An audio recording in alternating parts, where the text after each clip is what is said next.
by the policeman who stopped his car. Nahel was a 17 years old man with a North African background. He lived in Nanterre in a poor suburban area. In France, what we call a banlieue, suburbs are mostly poor neighborhoods where people are crammed up in huge projects.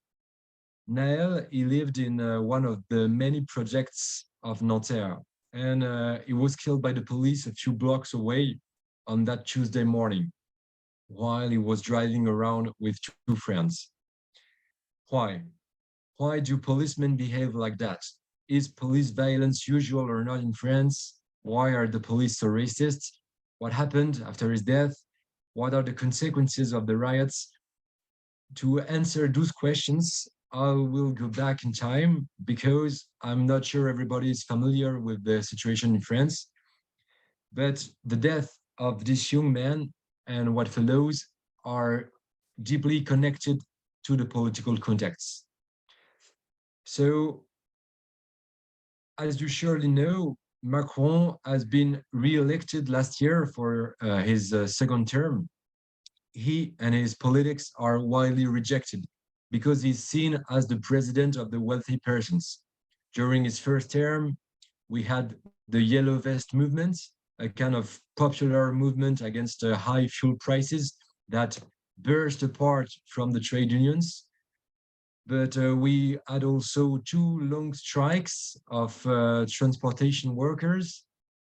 We had a protest of the youth in universities.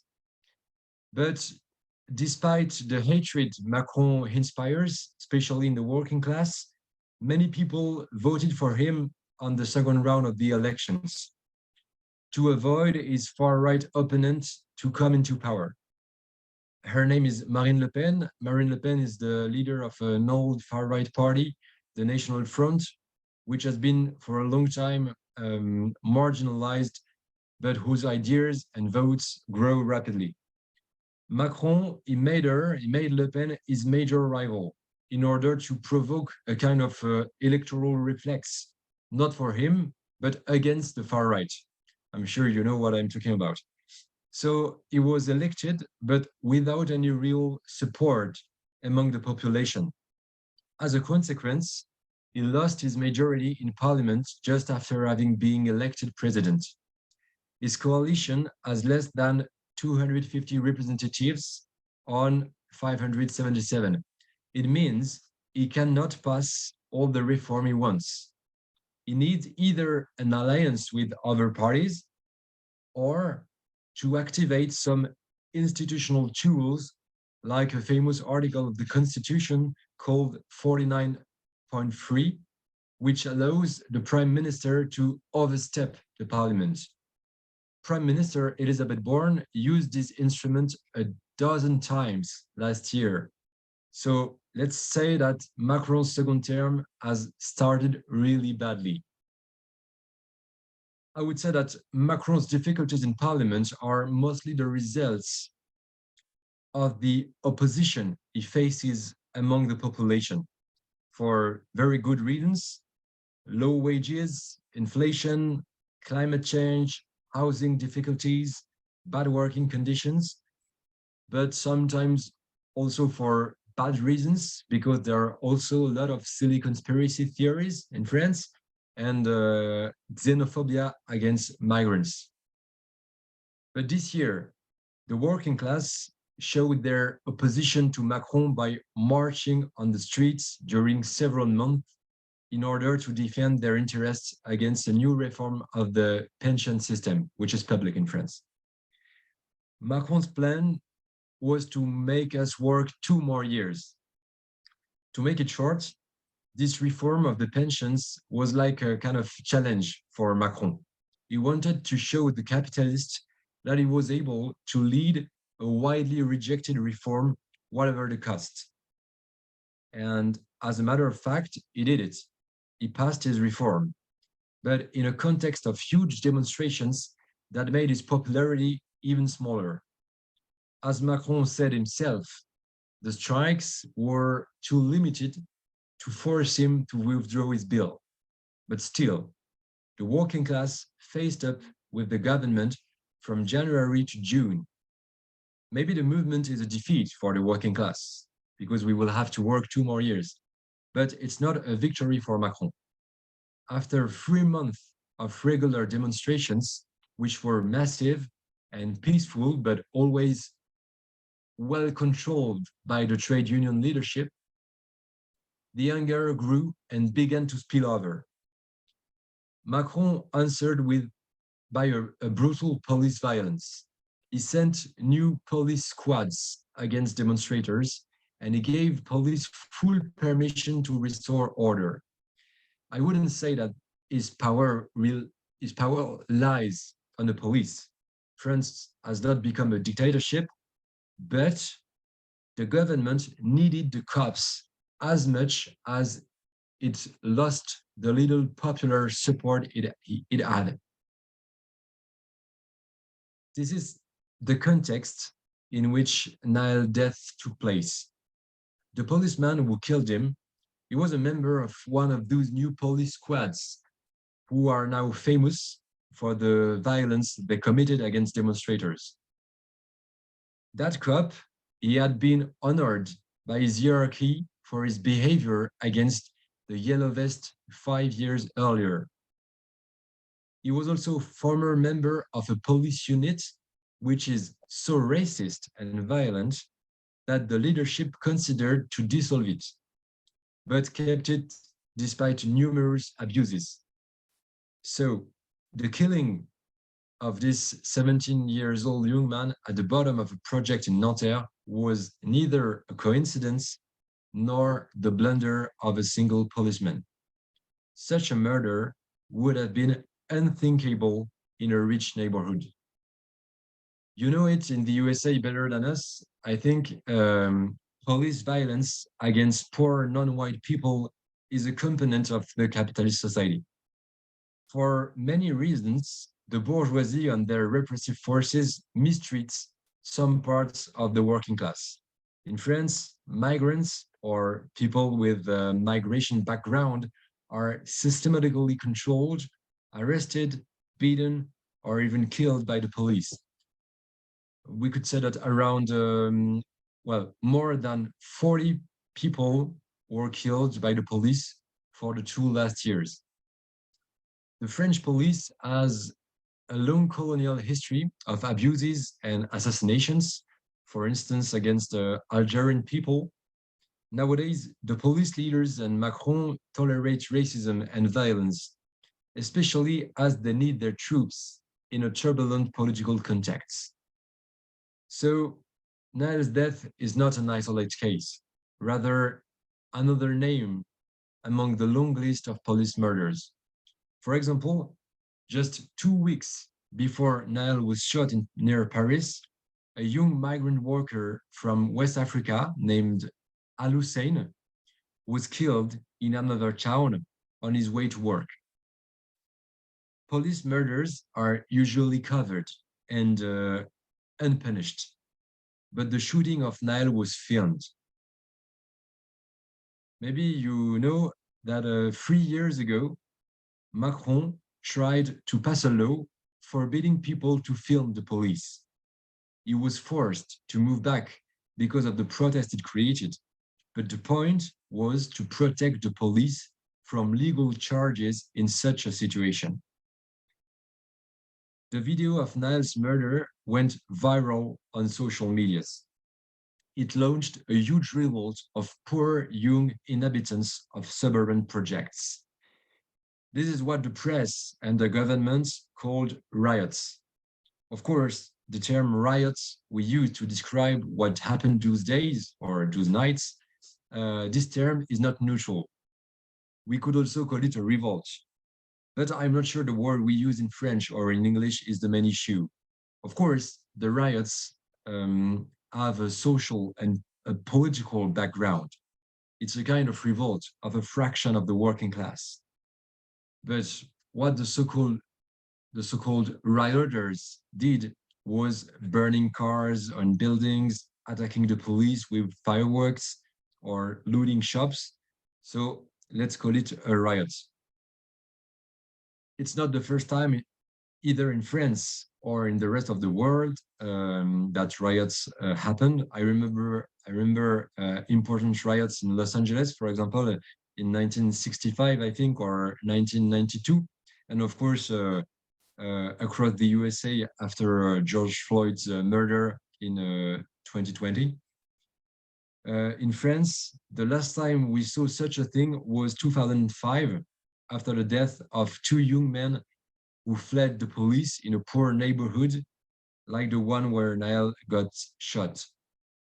But the 2005 riots were the same kind of revolt of one of the poorest layer of the working class. It lasted 2 weeks. This summer, it lasted only 5 days. But during those 5 days, it was clearly bigger, broader, and with a deeper impact. I'm sure you have seen some pictures or videos of those riots, so I will just remind you that Nahel, he was shot on a Tuesday morning. The following night, a riot broke out in his neighborhood of Nanterre. It spread to other cities the next night. At first, the government supported the policemen, saying Nahel was guilty, he should have stopped before, etc., etc. But the crime was so obvious and the anger was so important that even the very conservative Secretary of the Interior named Gérald Darmanin himself, he tried to calm things down, but he failed. On Thursday, thousands of people marched in Nanterre to pay tribute to Nahel. Maybe you have seen the picture displayed a few minutes earlier. The march ended in a fight between the youth and the police. And a few hours later, riots occurred again across the whole country. Despite the engagement of thousands of cops and the interruption of public transportation in many cities, the situation went out of control. Also in poor neighborhoods of small towns where nothing ever happens. The police was overwhelmed and sometimes had to retreat. Many police stations, city halls, and other public buildings were set on fire. Thousands of cars were burned, and the noise of the fireworks went all night long. On Friday nights, so the fourth night of riots, Macron and the government sent 45,000 policemen to stop the riots, including anti-gang like your SWAT or counter-terrorist units. We could compare it with the Yellow Vest movement, or it's something alike. At that time, on Friday, an important far-right police union said the cops were at war against what they called the pests. They called the rioter insects. And this far-right police union claimed for the full support of the government, who gave the police a free rein to restore order and didn't criticize the racist speeches of those policemen. Everybody did, but the far right and the government. The movement began to decrease on Saturday night due to the brutal and blind police repression. You should imagine policemen patrolling the streets, shooting rubber bullets by sight, beating and arresting thousands of young men for nothing else than being poor, young, non-white people. The repression was harsh. For 6,000 cars and 1,000 buildings burned, the police took into custody about 4,000 people. A third was under 18. Around 1,300 were convicted, mostly to jail. Many of them were arrested and sentenced for absolutely no reason. For instance, 6 months of jail for a young man who just picked a can in a looted grocery. The government and the justice system wanted to intimidate the inhabitants of poor areas by sending a message of rigor. That's what they call justice, the ruthless revenge of the bourgeoisie against the rioters who threatened property and social order. Many young people were crippled by rubber bullet shots. At least one was killed. Another was left in a coma. You might have recently seen the shocking picture of Eddie, a 22 years old young man who was disfigured by a rubber bullet shot and beaten by the police in Marseille during the riots. So this is roughly what happened. Now, how can we analyze it from a revolutionary socialist point of view? This is the question. First, the reasons. You might have heard about the role of social medias in the participation of very young people in the riots. And Macron, for example, the president, he said those young persons were out of touch with real life because of video games and social medias. I rather think Macron is totally disconnected from real life because the main grounds of the riots are surely the bad social and economical situation of this youth. Those young men who suffer poverty, inflation, joblessness, bad working and housing conditions, and of course, police violence. The riots are the backlash of Macron's policies and the governments before him. It's the backlash of having 10 million people under the poverty line in this country. But the shape of this revolt was not the usual methods of class struggle, for sure. We could say that burning police stations or city halls, it's a kind of counterattack against the state. Okay, maybe it was in the mind of rioters, we don't know, but burning your neighbor's car, your school, or the few public services of your community, it's probably not the best way to fight against capitalism. However, I don't think right to preach as at rioters what they should have done or not. They expressed their anger against all the injustice they suffer without a conscious strategy.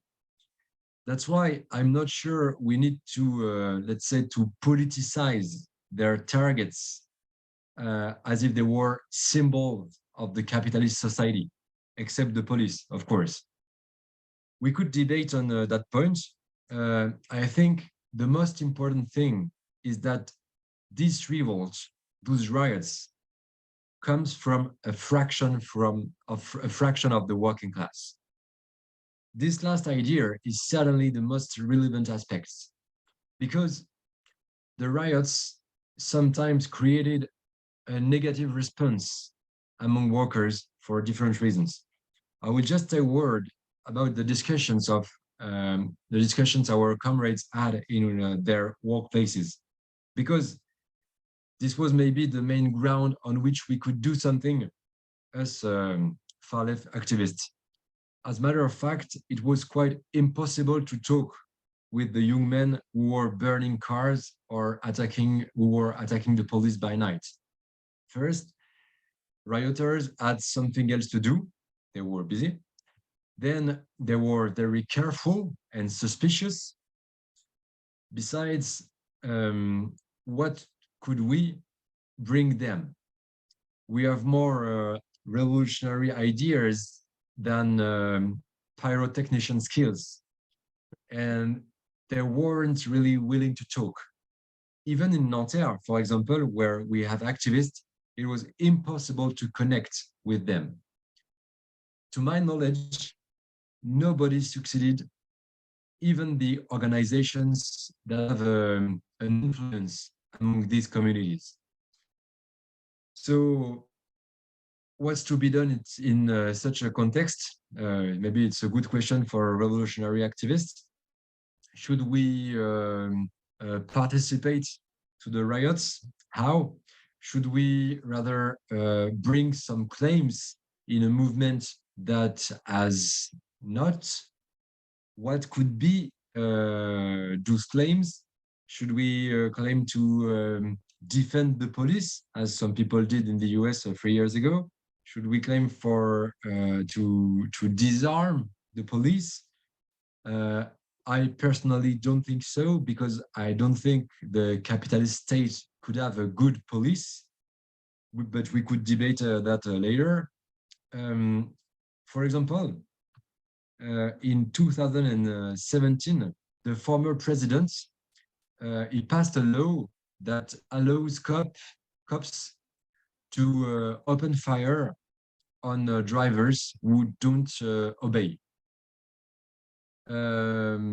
Question could be, should we claim it the abolition of this law? It's just a question we had. But if police violence was broadly targeted by the riots, I think the disarmament of the police was mostly discussed among leftist groups. The discussions that mainly took place in the daytime, in the neighborhoods and in the workplaces, were not about that. After Nahel's murder, the solidarity against police violence was real, despite the denigration of Nahel led by far right movements and by the cops. At the beginning, the riots were seen as a kind of, I would say, a justifiable reaction. One example, just one example to illustrate the atmosphere at the beginning of the riots. It's a discussion between two colleagues reported by a comrade who works in a technical center of the railway system in northern France. This is the discussion. One asked, can you imagine to wake up in the morning and you realize you have no car anymore? And the other answered, can you imagine to wake up in the morning and you realize you have no kid anymore? So this is just a discussion a comrade of us heard, but we saw a kind of polarization between the ones who supported Nahel and therefore the riots, and the others who were clearly against, often with racist ideas in the background. I couldn't give any percentage on both sides, neither the polls, because I think people's state of mind about the riots was sometimes indeterminated. It depended on the arguments they heard from the left or the right wing.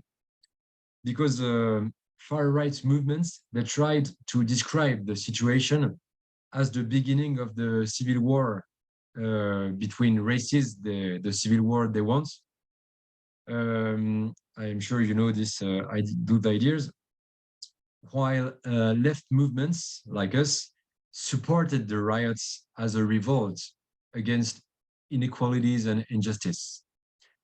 In that context, the government was repeating that it was neither one nor the other, but only a question of public order. After many days of riots and propaganda, the atmosphere changed.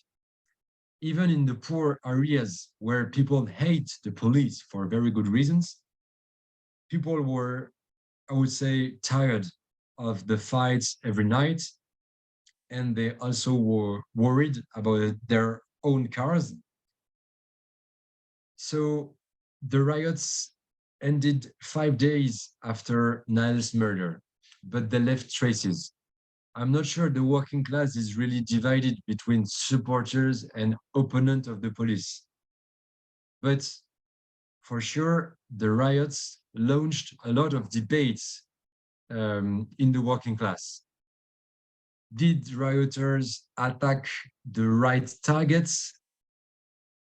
if we cannot beat Macron with demonstrations, is it right to revolt like rioters? What else can we do? How? All those questions were raised. But I think it's mainly on Macron's side that the riots left traces. One more time, after the Yellow Vest, the demonstration against the pension reform, and so one more time, his authority was challenged. He is now under pressure. Pressure from the population, of course, but also pressure from the cops and right-wing parties who claim for more repression. For example, 10 days after the riots, by request of them, of those right-wing parties, the police forbade a usual demonstration against police violence, a kind of tribute to a man killed by the police 7 years ago. 2 weeks ago, one of the policemen who beat Eddie up, the guy in Marseille who has been disfigured, one of the policemen who beat him up, he was taken to court for that in response to what many cops began to protest by a kind of strike. They legally can't strike, unfortunately, but they stopped to work. So, a month after Nahel's death, the head of the French police supported the policemen, saying that they should be protected from the normal justice system. The Secretary of the Interior is said the same, which shows that Macron's government needs its policemen and is ready to give them the full permission they demand. So maybe Macron fears another movement in the future, and this is also what we hope and what we have to prepare. What could this movement be? Well, I would say a common revolt on the different parts of the working class against all inequalities. A movement that would target the government and the capitalists. So I stop here, and now let's debate. Maybe you have a questions or reaction, and so thank you.